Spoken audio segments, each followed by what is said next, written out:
Well, this is a great point to transition over to our formula for the show, where we like to make sure we ask every guest the same questions. And so, Ravi, will you get to go first? I'm just picking you because you're on the screen there. So here we go. So you get to go first, and then Perry, we'll hop over to you. So the first question we like to ask every guest is about a miss or two that maybe happened in your career or professionally, personally, and something you learned from it.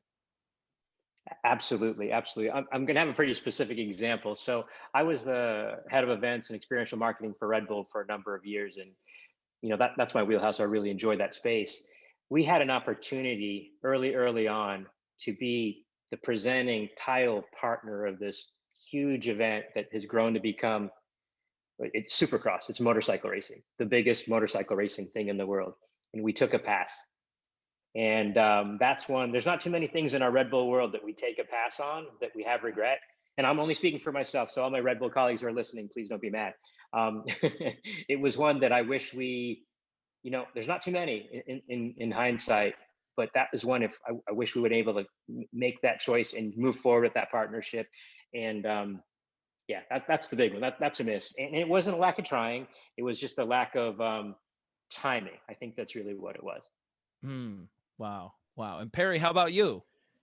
Okay, so rewind back to the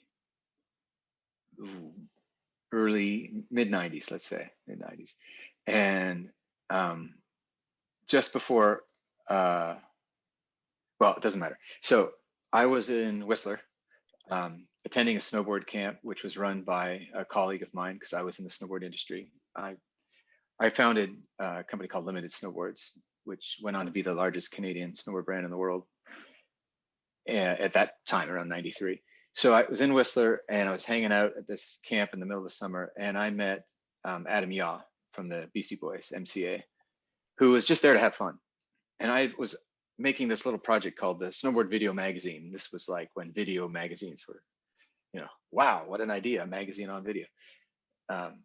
Anyway, it's kind of stupid. Anyway, I got to hang out with Adam a little bit, and we talked, and I interviewed him for the video, and he invited me to New York, and he said, "Hey, this is cool. Like, come sometime and hang out, and we'll do stuff." And I never took him up on it, and I never took him up on it because I didn't think I was good enough. I didn't think I had something great. The snowboard magazine actually failed, didn't happen, and I was embarrassed to get back to him. And I never did. And I regret that. I regret that I had an open invitation, to be part of something that talk about aspiring to. And yeah, I blew it.